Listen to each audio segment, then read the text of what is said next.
Seguimos poniendo la mañana en camino, estamos en vivo en este martes de carnaval, un martes con mucha luz, muy soleado, con el sol muy protagonista, así que las personas que pudieron tomarse unos días, seguramente el día de hoy lo están agradeciendo. Bueno, y las personas que no pudimos tomarnos ningún día, igual lo agradecemos, ¿no?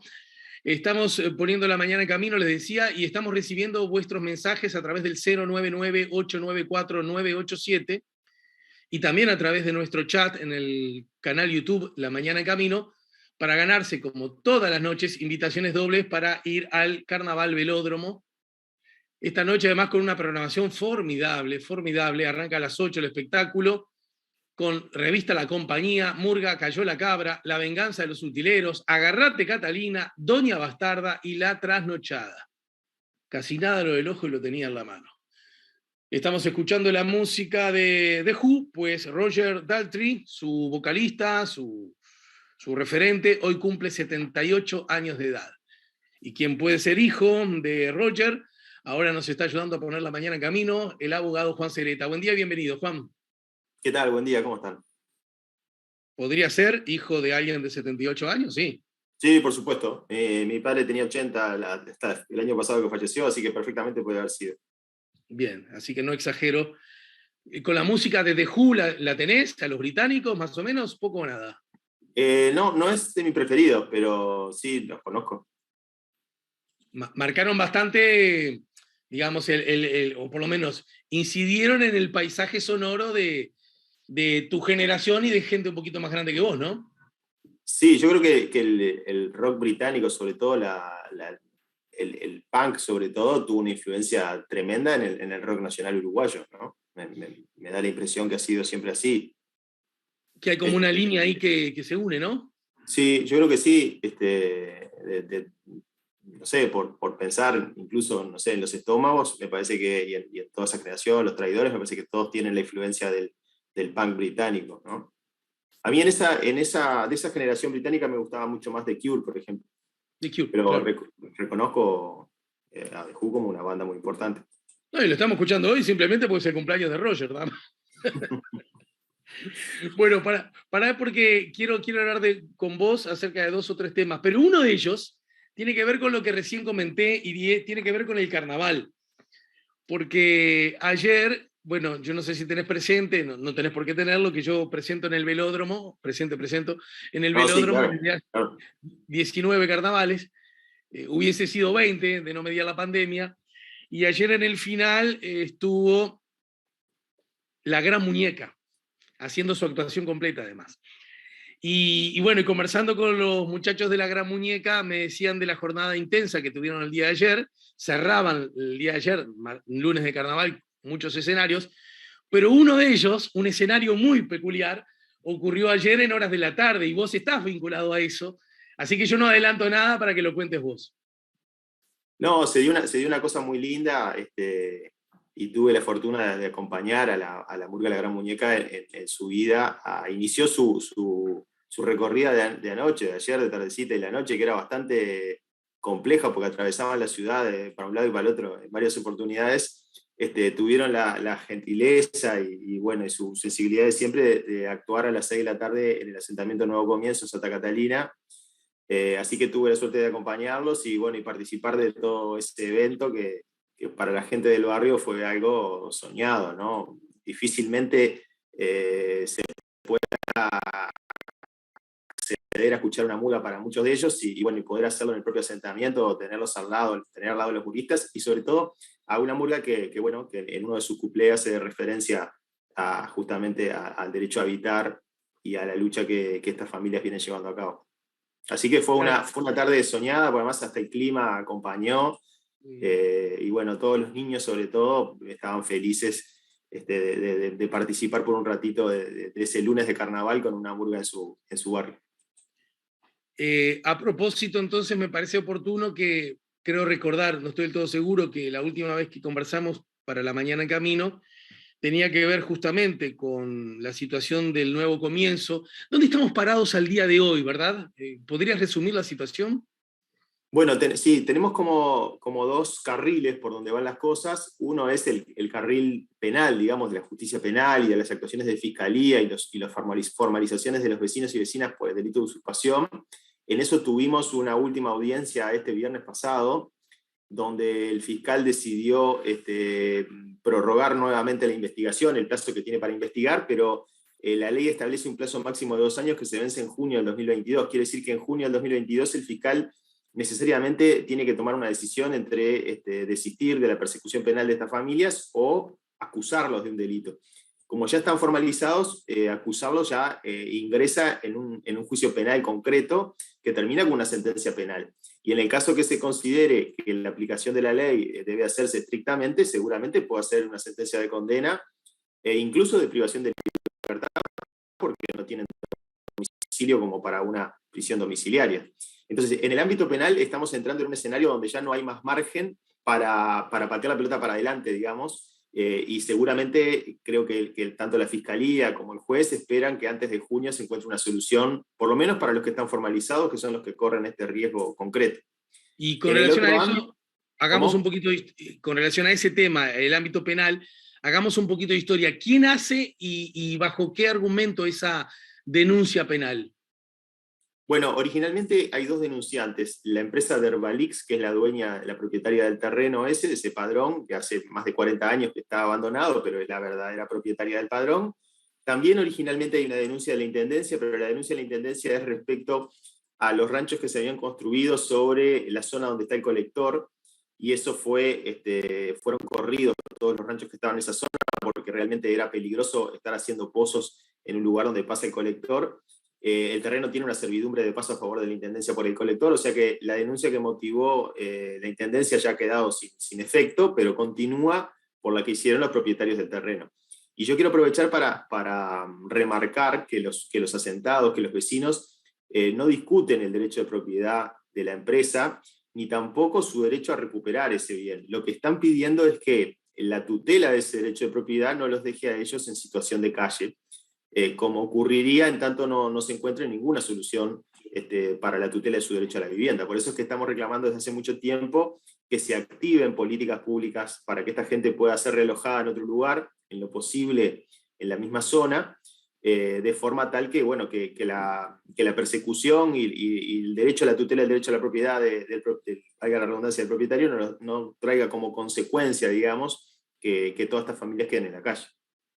Bien, así que entonces, el ámbito penal, y entonces, ¿cuál sería ese otro ámbito para reivindicar esto que vos estás señalando, ¿no? Que parece ser, acá apelo a tu condición de docente, parece ser como un choque de derechos, un choque de miradas, ¿por qué no? Un choque de derechos.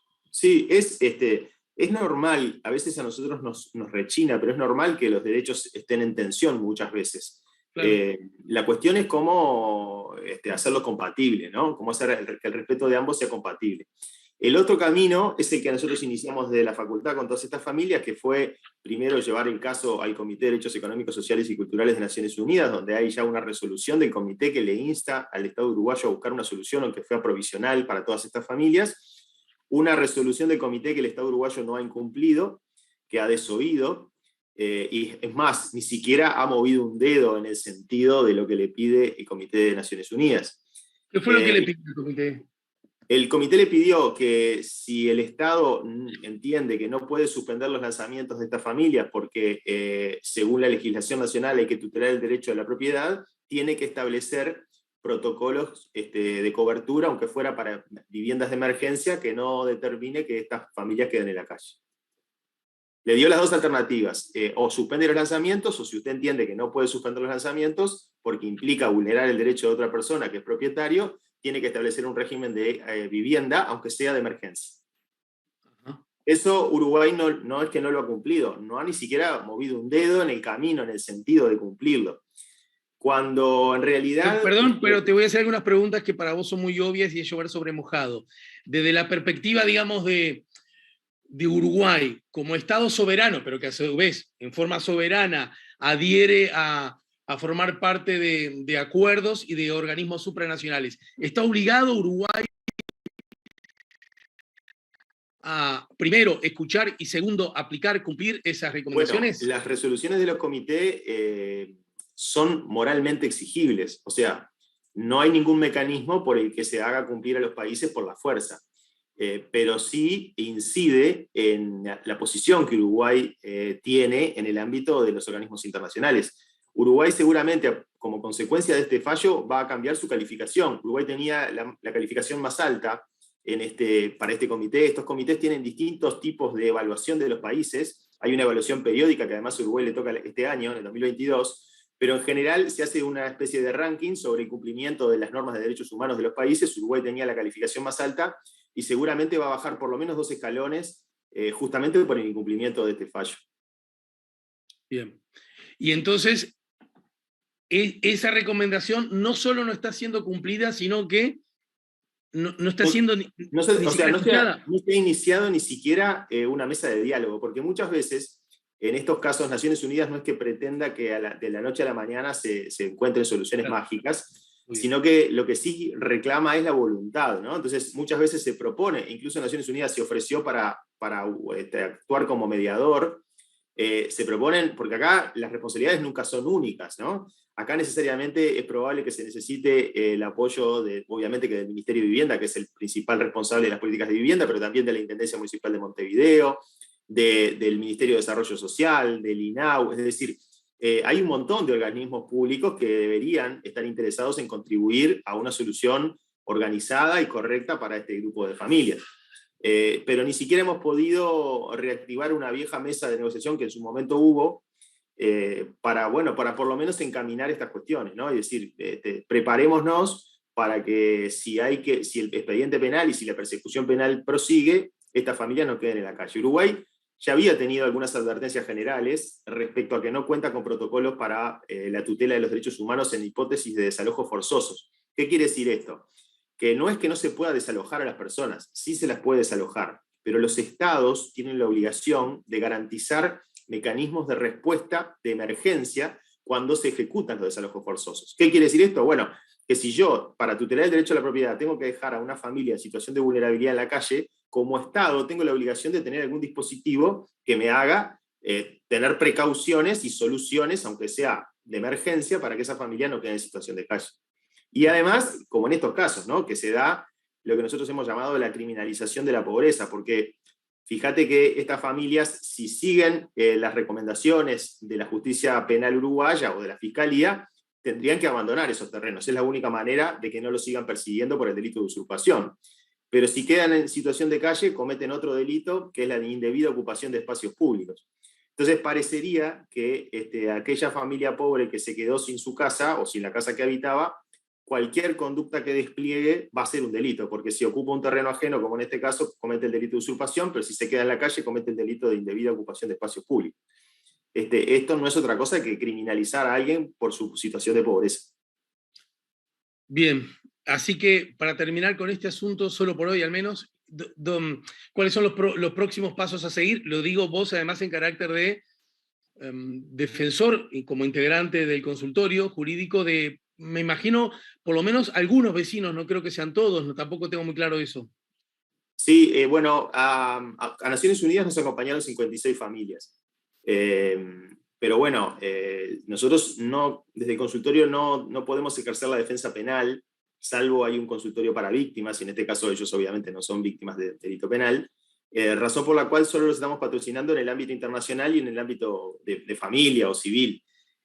Lo que auguramos, porque tampoco acá los juicios son soluciones colectivas. Nosotros ya hicimos 3 juicios de amparo por 3 familias que estaban en una situación especialmente grave, y logramos que la justicia nacional, la justicia de familia, condenara al Estado uruguayo a dar soluciones habitacionales. Pero eso solucionó a 3 familias, ¿no? Acá para soluciones globales se necesita diálogo, se necesitan políticas públicas, no es posible pensar en recorrer los juzgados con toda esta gente, y tampoco sería bueno ni para el ministerio, ni para la intendencia, ni para el país. Bien, creo que te lo pregunté la última vez y te lo voy a preguntar de nuevo.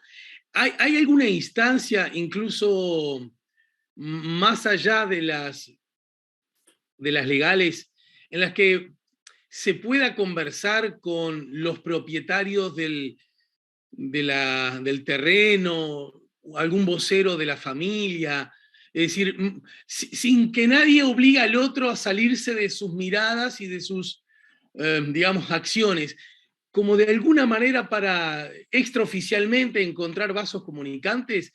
¿Se usa ese tipo de herramientas? ¿En este caso se aplican? Mirá, me encanta la pregunta porque acá no ha sido posible, pero nosotros estamos también trabajando con el asentamiento 30 de julio de Casaballe, y allí estamos, mañana seguramente lleguemos a un acuerdo definitivo con los propietarios, donde los vecinos, los asentados, han logrado reunir la cantidad de dinero para reembolsar el precio que pagó el propietario por ese padrón, y de esa forma transformarse en dueños cada uno, o sea, van a ser dueños todos del asentamiento, después habrá que regularizarlo, dividirlo en solares, bueno, hacer toda la parte administrativa correspondiente para que cada uno sea dueño del solar de su casita. Pero fíjate que cuando hay voluntad, eso es posible. En este caso tuvimos una intervención muy destacada de la jueza que interviene, que generó un ámbito de negociación, de conciliación, y donde, bueno, donde ya te digo, es muy probable que mañana lleguemos a un acuerdo final, y ese asentamiento que se encuentra en Instrucciones y Camino Colman, deje de ser un asentamiento y los asentados pasen a ser dueños del terreno, ¿no? Podríamos decir que en líneas generales es una situación bien parecida a la de Nuevo Comienzo.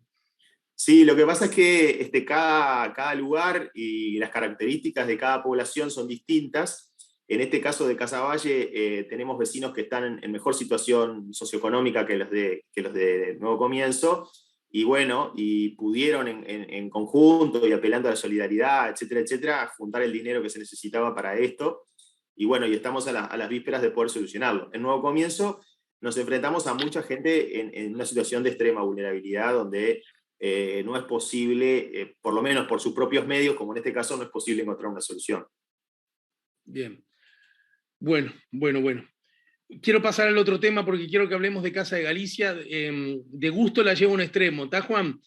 A ver, hay un emprendimiento vinculado a la salud, un prestador de salud con mucha historia, con muchos socios, y que para la sociedad en su conjunto, que el prestador de salud siga ejerciendo su rol, o de otro modo, para decirlo más claro y más importante, poniendo el centro donde debe ponerse, que los que reciben el servicio del prestador de salud, bajo ninguna circunstancia, ni siquiera el mal uso de la organización, la mala utilización de la misma, los pésimos resultados o incluso acciones que puedan ser o no delictivas, ahí ni siquiera estoy hablando, por supuesto, de Casa de Galicia, en ningún caso pongan en riesgo la atención sanitaria de la población. Ocurre una circunstancia de esa, se viene abajo un prestador de salud y el sistema político dice, bueno, como el objetivo es la gente, no podemos dejar a la gente sin salud, y rápidamente y en forma eficiente, justa, democrática y, si querés, con sentido solidario, distribuyen a la gente en distintos prestadores de salud para que nadie corra riesgos acerca del cuidado de su salud. Entonces uno dice, ¿pasó eso? ¿Y por qué entonces se enojan y no les gusta y les molesta? Lo tiro así para que usted desarrolle, doctor. Bueno, la primera precisión que debo hacer es que Casa de Galicia no es solamente un prestador de salud. En el elenco de prestadores de salud del Sistema Nacional Integrado de Salud tenemos varios prestadores de salud que incluso en su nombre se identifican como prestadores de salud. Casa de Galicia es una sociedad civil que, dentro de sus objetivos y cometidos, tiene la atención sanitaria como uno más. Pero el principal objetivo, si leemos los estatutos de Casa de Galicia, en realidad es fomentar la solidaridad entre los gallegos y sus descendientes, promover la cultura gallega y desarrollar en el Uruguay la cultura y los valores de Galicia. Entonces, a eso le puedo agregar fomentar actividades deportivas, culturales, etcétera, etcétera, donde en un ítem aparece la atención sanitaria. Lo que sucede es que, por la vía de los hechos, la atención sanitaria se terminó constituyendo en una actividad económicamente muy importante por la cantidad de socios de Casa de Galicia. Pero creo que eso también amerita una mirada diferente si lo que estuviera colapsando económicamente o financieramente fuera exclusivamente un prestador de salud. Y en esto, además, porque cuando le ponemos fin a Casa de Galicia, le ponemos fin a toda la sociedad civil, no le ponemos fin solamente a la prestación de servicios sanitarios. Y me parece que tener esa actitud con lo que ha significado para el Uruguay la contribución de todas las culturas, pero la cultura gallega, nadie puede desconocer que ha tenido un rol protagónico en la construcción del Uruguay. Entonces, cuando en otros momentos el Estado uruguayo ha salido rápidamente a salvar bancos, y bueno, uno también le duele que no se tenga esa reacción cuando se trata de organizaciones que aportan desde otro lado. No es que aporten dinero ni que incidan en el sistema financiero, pero aportan cultura, aportan valores, aportan muchas cosas a la sociedad uruguaya. Eso por un lado. Bien. En segundo lugar, acá nos enfrentamos a una situación donde está claro que el Estado debe garantizar el acceso a la salud y a un servicio de salud de calidad. Y eso el Estado uruguayo lo ha hecho siempre, porque el 23 de diciembre se decretó judicialmente el cese de actividades de Casa de Galicia, y desde ese momento desembarcó base en el sanatorio de Casa de Galicia, y el servicio de salud se siguió prestando. Habrá alguna crítica, como puede pasar en cualquier gestión, pero el Estado respondió diciendo que la salud es un derecho, y por lo tanto, cuando colapsa una institución privada, nosotros elegimos tener un sistema público-privado de salud. Cuando colapsa un privado, el que tiene que aparecer para respaldar el acceso y garantizar el acceso a la salud es el Estado. Entonces, ¿qué sucede? ¿Por qué nos quejamos o por qué se quejan un grupo de socios de Casa de Galicia? Bueno, porque ante el colapso, en primer lugar, ante el colapso de Casa de Galicia, y ahí sería un tema aparte analizar las razones, etcétera, etcétera, pero dejemos eso por un momento de lado. Ante el colapso de Casa de Galicia, se ha decidido que uno de los patrimonios más importantes que tiene desde el punto de vista económico, desde el punto de vista del dinero, son las cápitas que significan sus socios, es decir, los afiliados al FONASA de Casa de Galicia, que están en el entorno de los 38.000 y que son muy codiciados por el resto de los prestadores. ¿Cuál ha sido la decisión del gobierno? Ha sido asignarlos caprichosamente, sin ningún criterio, a otros prestadores que están necesitados o deseosos de recibir esas cápitas. Quiere decir que los socios FONASA de Casa de Galicia han pasado a ser, pasarán, mejor dicho, porque hasta el 31 de marzo se siguen atendiendo en Casa de Galicia bajo la supervisión de ACE, pero pasarán a partir del 1 de abril a atenderse en una mutualista que ellos no eligieron, en un prestador que les eligió el gobierno. Y a su vez, la propia norma establece que si no están de acuerdo con ese prestador, porque por ejemplo vivo en Sayago y me toca uno que está en Las Piedras, bueno, pueden cambiarse, pero solamente para los 4 que en Montevideo, para los 4 que en Montevideo el gobierno ha establecido. Esto nosotros entendemos que viola el principio de libertad de elección que ha inspirado al Sistema Nacional Integrado de Salud, incluso está en los artículos, el artículo 2 de la ley 18.211, donde se dice que todos los afiliados al FONASA podemos elegir libremente nuestro prestador. En este caso, a los socios de Casa de Galicia no se les permite elegir libremente el prestador, y esto además genera una violación al principio de igualdad, en tanto se va a producir ahora la apertura del corralito y todos los demás socios de los demás prestadores podemos cambiarnos a la que nos parezca, pero los de Casa de Galicia no van a poder cambiarse por 24 meses y van a tener que ir a la que les asigne el Poder Ejecutivo, o en el mejor de los casos, a alguna de las 4 en las que decidan y hagan el trámite y se les acepte cambiarse. Hoy por hoy tenemos familias que tienen 2 hijos en una, otro hijo en otra, ellos están en una diferente. Tenemos personas que están sometidas a tratamientos cardiológicos, oncológicos, que tienen que cambiar de médico, que tienen que trasladarse kilómetros para poder atenderse porque a la que se les asignó no está cerca de su domicilio, etcétera, etcétera, etcétera. Y por último, también nosotros entendemos que aquí hubo una violación al principio de separación de poderes, porque mientras Casa de Galicia aún no estaba liquidada, solamente se había decretado el cese de actividades y se había iniciado un proceso concursal, como corresponde. El Poder Legislativo decidió, con el voto de todos los partidos, decidió atribuirle otro destino, pasando por encima a una relación del Poder Judicial, a una decisión del Poder Judicial, o por lo menos a una decisión que estaba pendiente en el Poder Judicial. Y esto, a nuestro juicio, también viola la Constitución. Ya tenemos un antecedente, que es el famoso caso Pluna, donde también la ley de Pluna decidió atribuir parte del patrimonio de Pluna, en ese caso de los aviones, pasando por encima de la resolución judicial y terminó siendo declarada inconstitucional. Todo esto nos motivó en el asesoramiento a un grupo importante de socios de Casa de Galicia a plantear una acción de inconstitucionalidad ante la Suprema Corte de Justicia, que está en trámite y que seguramente se resuelva en un par de semanas. A ver si No nos entiendo. parece- ¿Cómo? En particular, a ver si entiendo, en particular, la inconstitucionalidad el recurso que planteás, que promovés, tiene que ver con haber actuado el Poder Legislativo en una dirección cuando aún estaba pendiente una resolución judicial violentando la separación de poderes. ¿Sería ese el punto? ¿O también la distribución de los socios huele a inconstitucional? Las dos cosas, mirá, nosotros planteamos dos grandes argumentos ahí, que son, uno es el que tú manejaste, y quiero en esto ser claro, porque la ley tiene 8 artículos y nosotros impugnamos 6. Impugnamos los que establecen que la distribución de los socios se va a hacer arbitrariamente por el Poder Ejecutivo. Esa la impugnamos y reivindicamos la libertad de cada socio de Casa de Galicia FONASA a poder elegir la mutualista que más le guste. Ese por un lado, y por otro lado también la interferencia del Poder Legislativo en el Poder Judicial en los términos que hablamos recién.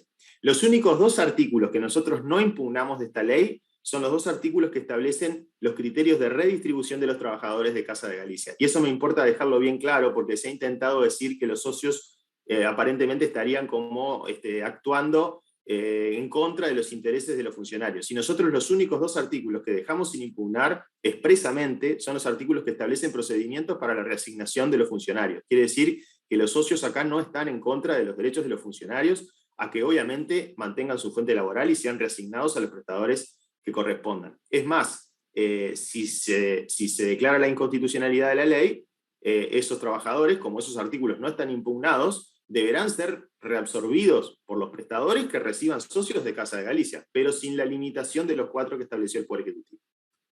Entendido. Entendido. De todas maneras, si sigo así como la línea argumental tuya, Juan, me da la sensación que lo primero y principal, sacarle lo principal, pero por lo menos lo primero que tu mirada objeta es, che, qué cosa, ¿no? Cae un banco y allá va el Estado sin chistar al salvataje. Y Casa de Galicia, con todo lo que ello implica, y lo dijiste, desde la perspectiva histórica y mucho más allá, que ya alcanzaría y sobra, ¿no? De la atención de salud, cae o tambalea y sin embargo no está esa predisposición del Estado para ayudar o auxiliar. ¿Por ahí viene un primer reproche?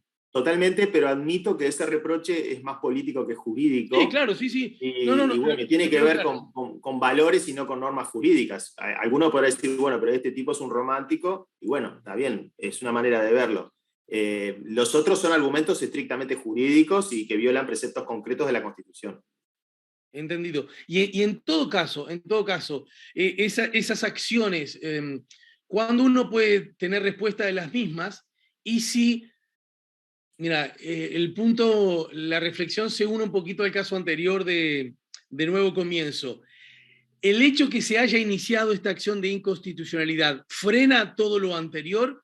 Porque no nos olvidemos que también hubo un proceso judicial y sin embargo no frenó al Poder Legislativo para actuar. Bueno, en realidad el juicio de inconstitucionalidad tiene algunas peculiaridades en nuestro país. Una es que solo desaplica la ley para quienes lo promovieron. Paréntesis, profe. Sí. Eso habría que revisarlo, ¿no? Bueno, es un sistema muy curioso el de Uruguay porque normalmente los sistemas jurídicos cuando establecen el control de constitucionalidad en los órganos más importantes o de mayor jerarquía, como en este caso, los centralizan, son sistemas que se denominan concentrados, tienen efectos generales. Y cuando tienen efectos para el caso concreto, todos los jueces pueden declarar la inconstitucionalidad. Nosotros tenemos un sistema mixto raro porque tenemos concentrado en un órgano, pero solo con efectos para el caso particular. Sí, es una discusión del diseño institucional, ¿no? Pero yo soy de la idea que eso habría que revisarlo, porque puede generar muchas injusticias, ¿no? Es decir, que solamente aquellos que vayan a la Corte, imagínate que tuviéramos la suerte de triunfar en esta inconstitucionalidad, después cada socio que quisiera hacerlo, de los 37.000, tendrían que plantear su inconstitucionalidad. Es cierto que cuando la Corte asume una jurisprudencia, después lo saca muy rápido, pero de todas maneras no hay que olvidarse las dificultades en el acceso a la justicia que todavía tenemos en Uruguay, donde no es tan fácil para cualquiera plantear una inconstitucionalidad. Y respecto a lo que decías de los tiempos, los procesos de inconstitucionalidad demoran bastantes meses en obtener una sentencia, sobre todo cuando son nuevos, Pero nosotros en este caso le adicionamos una medida cautelar, que se denomina en general provisional, que es un adelantamiento de la sentencia mientras se tramita la inconstitucionalidad. Es un pedido a la Corte de que suspenda los efectos de la ley mientras resuelve. Respecto a ese pedido, la Corte no lo rechazó, le dio traslado como corresponde al Ministerio para que haga sus descargos, y es el que yo planteaba que más o menos en 2 semanas debería estar resuelto. Bien, para terminar, aunque sé que podemos usar vos y yo la versión larga, pero usemos la corta porque se nos va el tiempo. Te leí, me parece que en la diaria, que lo que ocurrió con el hijo del profe Romero en Punta del Este está vinculado a la filosofía de la LUC. ¿Te animás a desarrollar en 4 conceptos ese argumento? Sí, sé que fue un poco polémico, pero creo que el tuit en ese caso era claro, de que yo no hablaba de la aplicación estricta de la ley, del artículo 1 de la legítima defensa de la LUC, que establece la posibilidad de poner en riesgo la integridad física o la vida de alguien para proteger un bien de contenido patrimonial, un bien mío de contenido patrimonial. Eso dice la letra del artículo 1 de la LUC y pasa a ser la letra del 26 del Código Penal.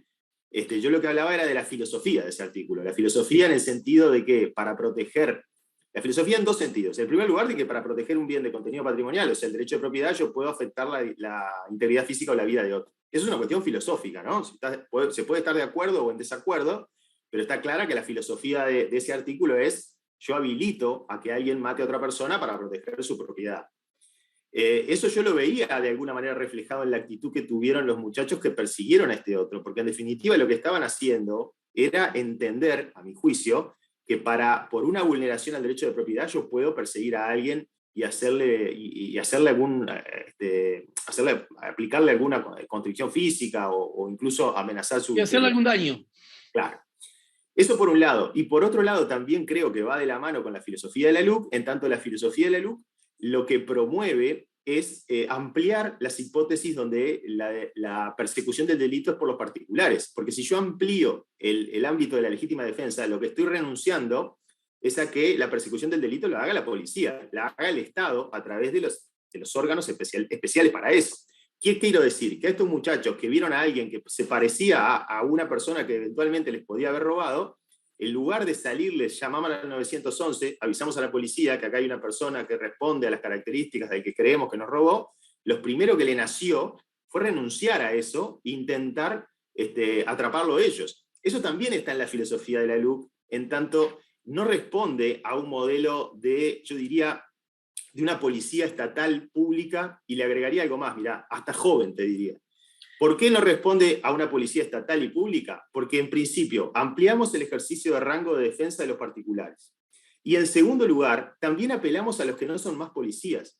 Es decir, apelamos al personal en retiro de la policía y el personal militar en retiro para que ellos ejerzan este control que tiene que hacer, esta función que tiene que hacer, en mi modelo, digamos, una policía profesional. Entonces, es importante también ver estas cuestiones de modelo, ¿no? Yo aspiro a una policía profesional, preparada, bien pertrechada, y te diría, como te decía hace un ratito, y hasta joven.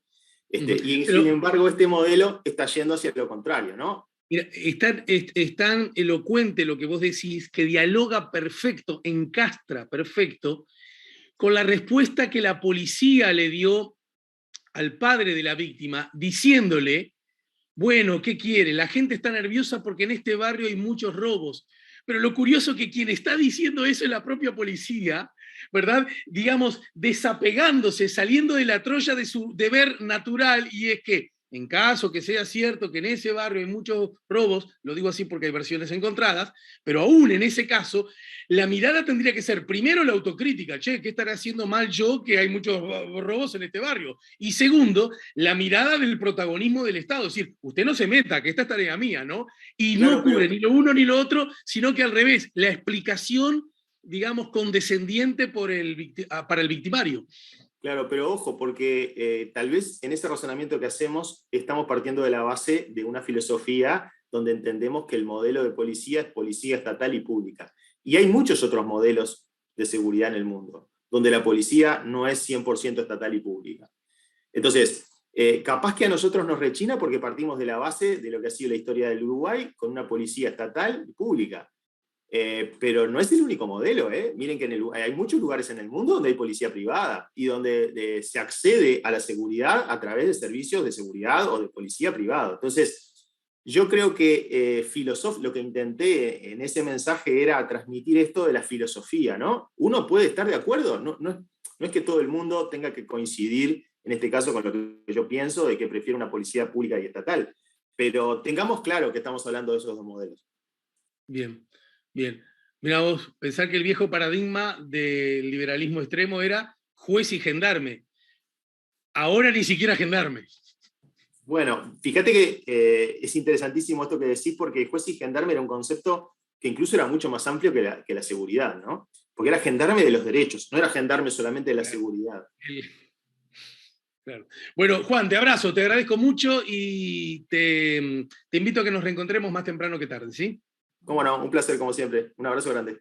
El abogado Juan Sereta nos acaba de ayudar a poner la mañana en camino. Nos vamos a la pausa y al regreso, fotografía en radio con Anabela Balduvino.